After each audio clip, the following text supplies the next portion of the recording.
Traînant mon corps épuisé après la garde de nuit, j'ai franchi les portes automatiques de l'hôpital.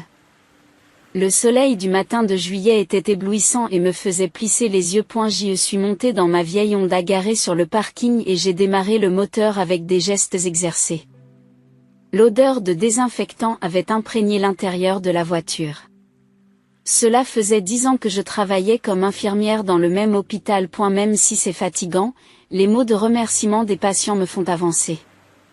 Oui, ce sont leurs sourires qui me poussent à continuer ce travail. En arrivant à la maison, j'ai remarqué la Mercedes de ma mère et la BMW de ma sœur devant l'entrée.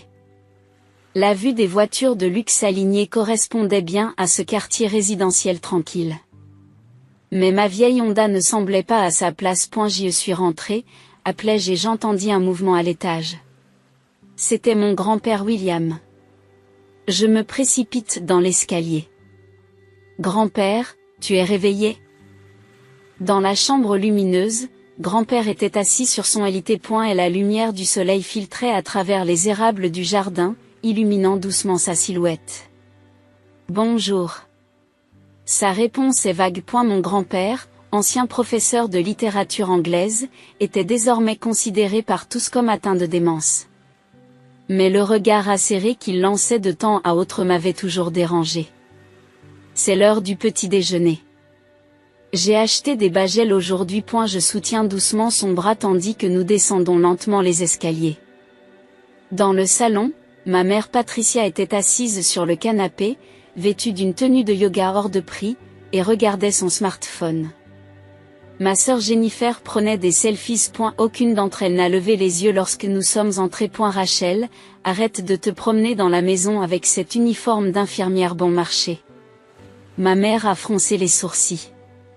Sous son maquillage parfait, le dégoût transparaissait.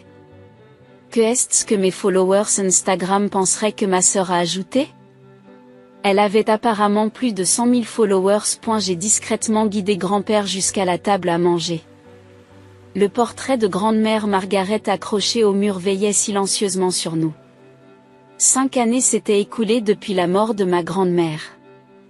La famille avait beaucoup changé depuis. Ma mère avait réussi en tant qu'agent immobilier de luxe et ma sœur s'était fait un nom en tant qu'influenceuse. Mais j'avais l'impression que des choses vraiment importantes avaient été perdues en cours de route. En découpant le bagel de mon grand-père en petits morceaux, je me suis demandé comment ma mère et Jennifer avaient pu traiter mon grand-père avec un tel mépris. Elles l'ont traité comme une nuisance, malgré les traces persistantes du professeur intellectuel qu'il était autrefois.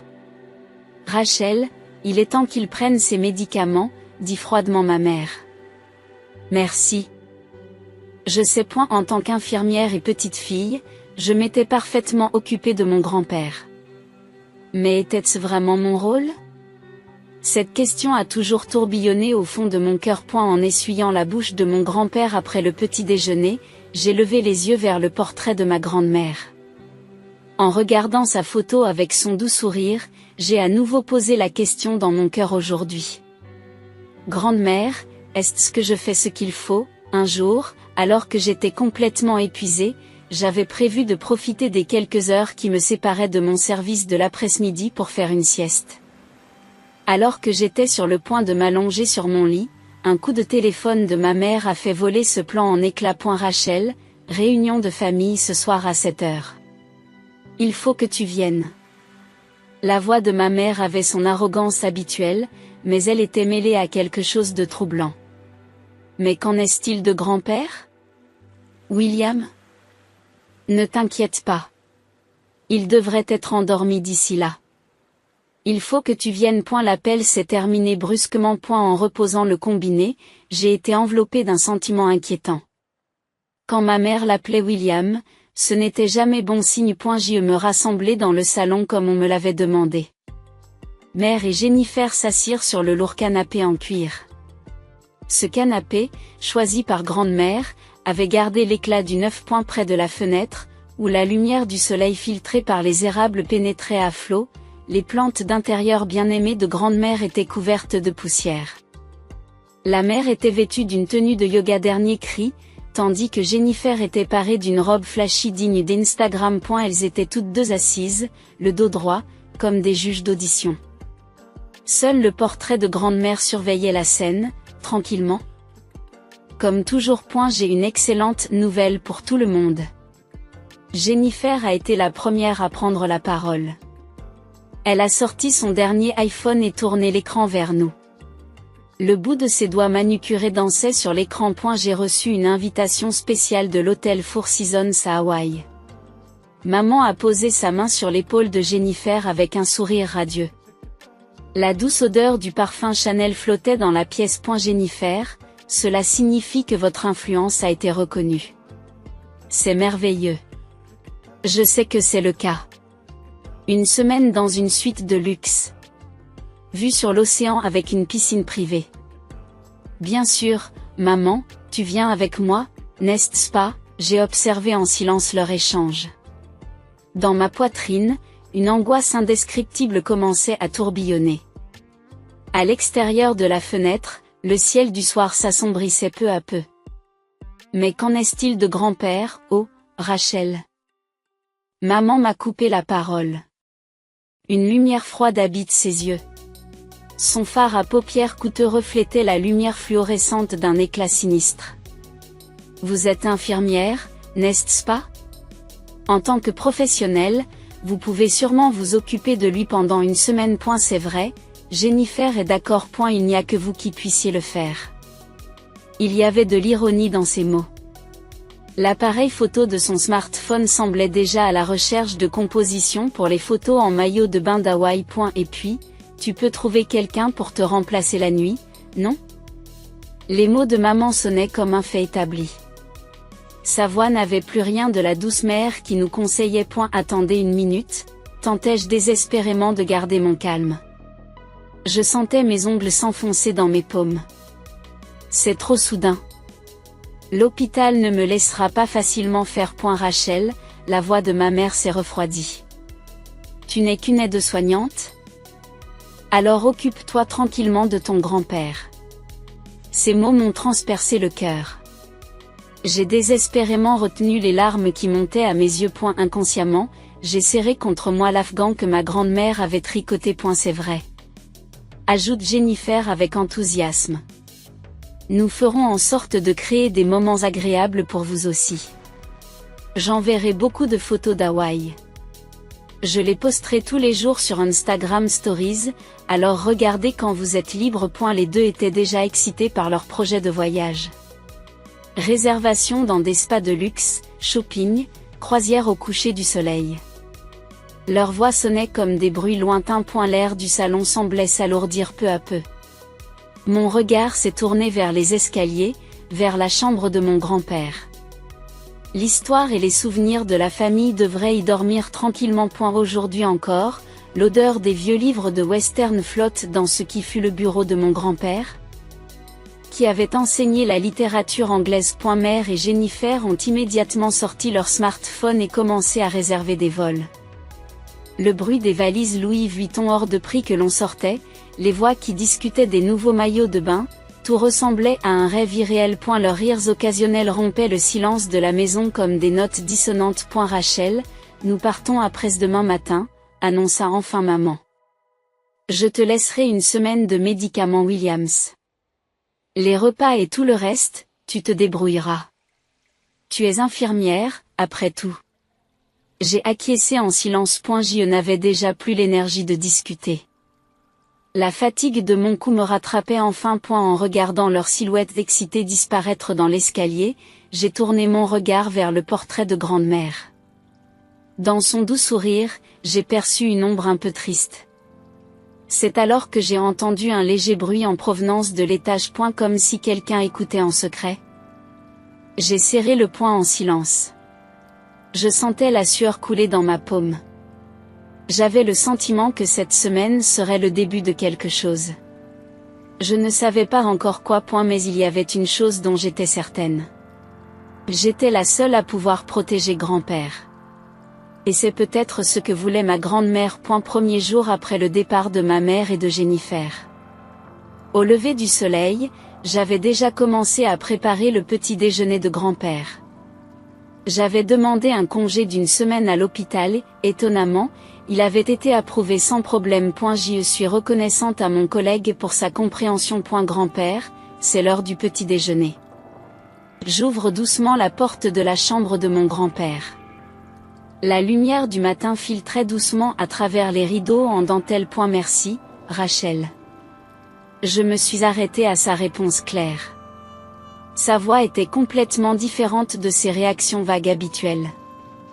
Grand-père était assis dans le fauteuil près de la fenêtre. Un vieux livre relié en cuir à la main. Son apparence me rappelle l'époque où il enseignait à l'université. Ce livre. C'est Le Roi Lear de Shakespeare, dit grand-père d'une voix étonnamment claire. La tragédie d'un vieux roi qui ne pouvait pas comprendre le véritable cœur de sa fille cadette bien-aimée. Mes mains tremblent. Le thé dans la tasse sur le plateau ondulait sur les bords. Cela ne semble pas être un symptôme de démence. Rachel, assieds-toi. Grand-père ferma le livre et me fit signe. Je t'attendais depuis longtemps. Je me suis assise sur la chaise à côté de mon grand-père. Le soleil du matin éclairait peu à peu la pièce. En fait, c'est moi qui ai joué la comédie pendant tout ce temps. J'ai repris mon souffle aux paroles de mon grand-père. Jouer la comédie. Je savais que ces deux-là en avaient après mes biens. Les yeux de grand-père ont retrouvé l'éclat de leur intelligence d'antan. Patricia pense que je suis atteint de démence. C'était ma stratégie de défense. Les mots me manquaient. Ce qui se passait devant moi ne semblait pas réel. Mais pourquoi? Tu l'as vu, n'est-ce pas? Grand-père continue calmement. Ces deux-là sont obsédés par l'argent. Leurs expressions vaines sur les réseaux sociaux. Les voitures de luxe. Les marques de créateurs. Grand-père se lève et prend un vieux classeur en cuir sur l'étagère. Regardez-moi ça. À l'intérieur se trouvait l'acte de propriété de la maison au nom de ta grand-mère, des inventaires détaillés des biens, des relevés bancaires et le dernier testament. Margaret, votre grand-mère, était une femme sage. La voix du grand-père s'adoucit. Elle avait prévu la direction que prendrait cette famille. J'ai ouvert les documents les mains tremblantes. L'écriture méticuleuse de ma grand-mère était bien rangée. Cette maison appartient en fait à Margaret. Son testament détermine le prochain air. J'ai repris mon souffle. Les documents contenaient des choses inattendues. Mais maman. Patricia ne sait pas, elle essaie de prendre le contrôle des biens en exploitant ma prétendue démence, mais les droits réels sont ailleurs. Grand-père ouvre le coffre-fort caché dans son bureau. À l'intérieur, il y avait des contrats avec des avocats, le journal de grand-mère et... Que est-ce que c'est? Ce qu'on m'a tendu? C'est une enveloppe. Une robe pour Rachel. Écrite de la main de ma grand-mère. Datée d'une semaine avant sa mort. Ouvre-la. La voix de grand-père m'a gentiment incité à le faire. L'enveloppe contenait une longue lettre. Les larmes ont coulé de mes yeux à l'énoncé des premiers mots. À ma petite fille bien-aimée, Rachel. Je suis fière de ta gentillesse et de ta force. À l'extérieur de la fenêtre, les feuilles d'érable se balançaient dans la brise du matin. L'odeur des vieux livres dans la pièce. La lettre de grand-mère. Tout avait attendu dans un long silence, me conduisant à la vérité. Nous allons tout préparer cette semaine, annonce tranquillement grand-père. Il est temps d'exaucer le dernier souhait de Margaret. J'ai acquiescé. Dans ma poitrine, j'ai senti que des années de questions étaient en train de se résoudre. Et une nouvelle détermination était en train de germer. Grand-père, les crêpes doivent être froides maintenant? Sourit doucement grand-père. Tes crêpes sont délicieuses même lorsqu'elles sont froides. À partir de ce jour, nos préparatifs secrets ont commencé. Réunion avec l'avocat. Créer de nouveaux documents. Et surtout, affronter la vérité qui avait été cachée pendant des années. Le soir, en préparant les médicaments de mon grand-père, je lisais encore et encore la lettre de ma grand-mère. Chaque mot était rempli d'un amour et d'une sagesse profonde. Rachel, m'appela mon grand-père avant de me coucher. Tu as compris les vrais sentiments de Margaret et de moi. Je t'en suis reconnaissant. Les larmes brillaient dans les yeux de mon grand-père. J'ai serré sa main chaude en silence. De l'autre côté de la fenêtre, la pleine lune se levait doucement. 5 jours de plus. Le temps qui nous séparait du retour de maman et de Jennifer s'écoulait. Mais je n'avais plus peur. La vérité était notre meilleur allié. La semaine passa comme un rêve. Grand-père et moi avons eu des réunions détaillées avec l'avocat Joseph Morrison. C'est lui qui avait géré le testament de notre grande-mère et qui connaissait toute la vérité. Mère et Jennifer reviennent à 15 heures aujourd'hui, ai-je murmuré à voix basse en débarrassant le petit déjeuner de grand-père. À l'extérieur de la fenêtre, le soleil de juillet illuminait les érables du jardin. Tout est prêt, Rachel, acquiesça grand-père d'un air calme. Je pouvais maintenant comprendre tout ce qu'il avait gardé caché dans son cœur pendant plus d'1 an, alors qu'il faisait semblant d'être atteint de démence. 14h45, on sonne à la porte. Ici Morrison, le grand avocat est apparu avec une lourde mallette en cuir. Était-ce-vous prêts tous les deux? Nous avons acquiescé. L'aménagement du salon s'est déroulé comme prévu. Des fleurs fraîches ont été placées devant le portrait de notre grand-mère. Puis nous avons entendu le bruit d'un taxi. Nous sommes rentrés. La voix sautillante de Jennifer résonne dans l'entrée. Une peau bronzée dans une mode tropicale flashy. Et la mère, elle aussi, semblait avoir bien profité de ses vacances. Oh, Rachel? Tu es là. La voix de maman était empreinte de son arrogance habituelle. Cependant, son expression se figea instantanément. L'inconnu assis dans le salon, l'apparence différente de grand-père. Que se passe-t-il? Qui est l'avocat? Mère pointa du doigt l'avocat. Sa main tremble légèrement. Bon retour parmi nous. Ma voix était inhabituellement digne. Voulez-vous vous asseoir? Nous avons des choses importantes à discuter. Avons-nous fait quelque chose de mal? Jennifer rit nerveusement. Nous avons l'impression d'être des enfants sur le point d'être grondés. Jennifer. Grand-père appelle doucement mais avec autorité. Assieds-toi. À sa voix, Jennifer obéit par réflexe. La mère s'assoit lentement sur le canapé. Elle serre son sac de luxe contre sa poitrine comme un bouclier. J'ai une annonce à faire à tout le monde. L'avocat Morrison a sorti quelques documents. Voici le testament officiel de Madame Margaret Wilson. Le testament? La voix de la mère s'est élevée. Mais c'était déjà le cas. Ce que vous avez vu est un document fabriqué de toutes pièces.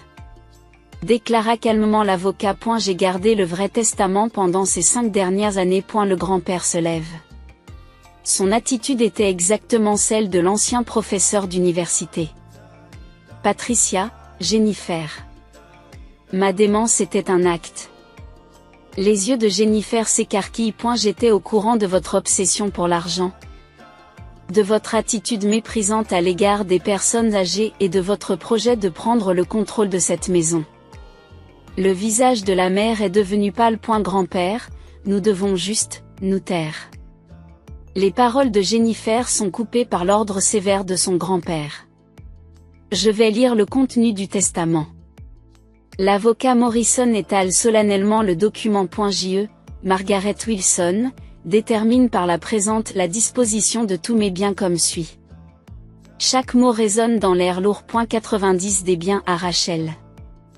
Les 10 restants seront répartis entre mère et Jennifer. Et le droit de vendre cette maison, tout cela confié à Rachel. C'est illégal. S'écrie la mère. Le père est atteint de démence. Son jugement. Voici l'évaluation psychiatrique de William Wilson. L'avocat produit de nouveaux documents.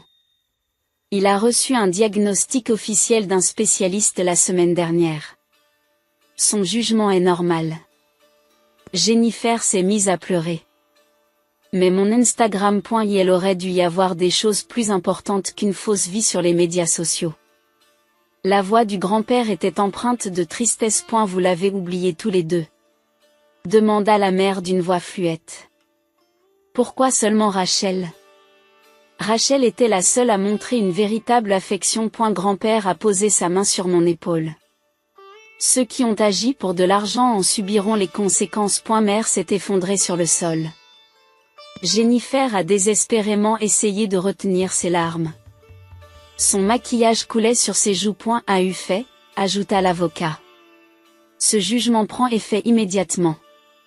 Vous devez toutes les deux faire vos bagages et partir dès aujourd'hui. Vous nous dites de partir? La voix de la mère tremble. Même si c'est notre maison, non.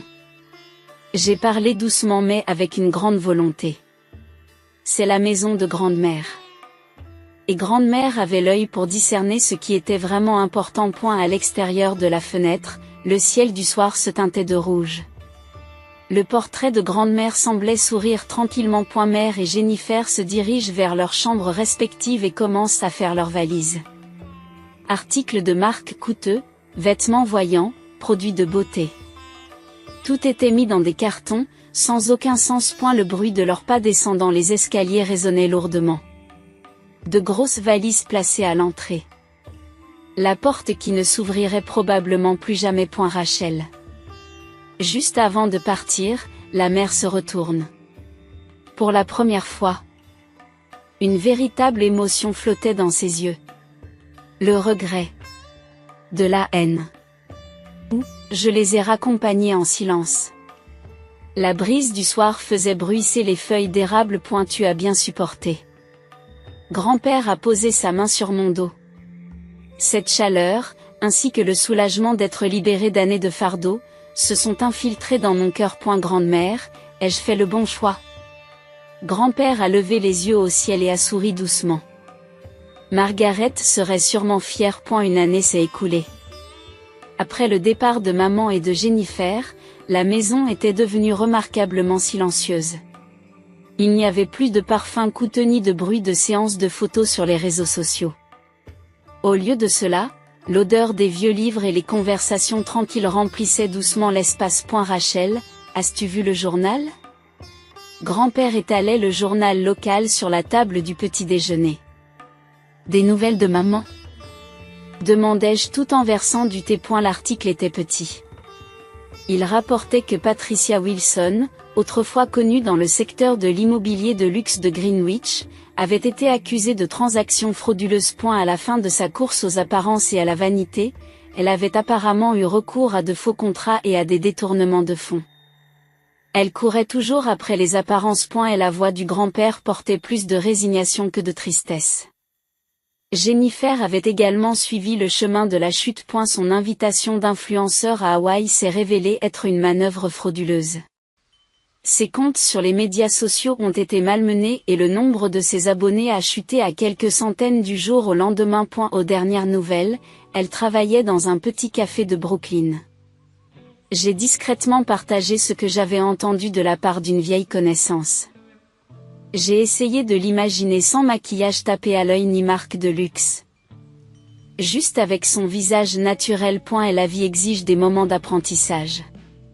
Le grand-père a souri paisiblement.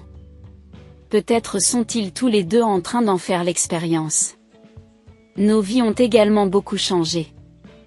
Grâce à l'héritage de ma grand-mère, j'ai ouvert une petite clinique. Margaret Memorial Clinic, un établissement médical communautaire qui porte le nom de ma grand-mère. On dirait que nous sommes encore complets aujourd'hui. J'ai souri en regardant le planning envoyé par la réception. Gagner la confiance des patients avait une valeur qui ne se mesurait pas en likes sur les réseaux sociaux. Grand-père organise des conférences littéraires à la clinique une fois par semaine. C'est l'occasion pour les patients atteints de démence d'explorer ensemble Shakespeare et Austen. Son expression paisible a retrouvé l'éclat de l'époque où il était professeur d'université. Grand-père, quel est le thème de la conférence d'aujourd'hui? L'apprivoisement de la mégère? Les yeux de grand-père se plissent. C'est une œuvre magnifique sur la différence entre l'apparence et l'essence. La vieille maison changeait aussi petit à petit. Poursuivant l'activité de jardinage de grand-mère, de nouvelles fleurs s'épanouissaient fièrement dans le jardin. Dans le bureau, les grands-pères et mes livres coexistaient. Des fleurs fraîches étaient toujours placées devant le portrait de grande-mère dans le salon. Un soir, je suis rentrée chez moi après avoir terminé mon travail. À l'entrée, j'ai remarqué une enveloppe inconnue. Elle provenait de ma mère, Patricia. À l'intérieur, il y avait une seule photo. Une photo de famille datant de plusieurs années. Maman et moi, la petite Jennifer. Étaient les grands-parents souriant gentiment. Au dos, une ligne écrite d'une main tremblante. S'il vous plaît, pardonnez-moi. J'ai poussé un profond soupir et j'ai soigneusement rangé l'enveloppe. Le pardon. Ce n'est pas une décision instantanée, mais quelque chose qui se développe sur une longue période. Rachel, c'est l'heure du thé. La voix de grand-père retentit dans l'escalier. Je me précipite dans le salon. Sur la table se trouvait le service à thé préféré de ma grand-mère. L'arôme du thé du petit déjeuner anglais flottait dans la pièce. Les tasses de grand-mère sont magnifiques. Lorsque j'ai dit cela, grand-père a acquiescé en silence. Margaret connaissait la valeur des choses authentiques. J'ai ressenti une profonde signification dans ces mots. À l'extérieur de la fenêtre, le soleil se couchait doucement. Les feuilles d'érable brillaient d'un éclat doré. Les chants d'oiseaux agrémentaient cette soirée paisible. Grand-père se lève lentement. Il parla doucement au portrait de sa grand-mère. Margaret, nous avons enfin trouvé le vrai bonheur. J'ai pris ma tasse en silence. Le thé chaud a réchauffé mon cœur. Les choses précieuses que ma grand-mère a laissées derrière elle. Ce n'était pas de l'argent ou un statut, mais la chaleur de ces moments ordinaires. Rachel, demain sera un nouveau jour. La voix de grand-père était pleine d'espoir. J'ai souri et j'ai acquiescé. Oui, demain. Et après cela, nous construirons lentement la véritable forme de notre famille. Dans le ciel nocturne, la première étoile s'est mise à scintiller. C'était comme le doux sourire de grand-mère, qui veillait sur nous depuis quelque part.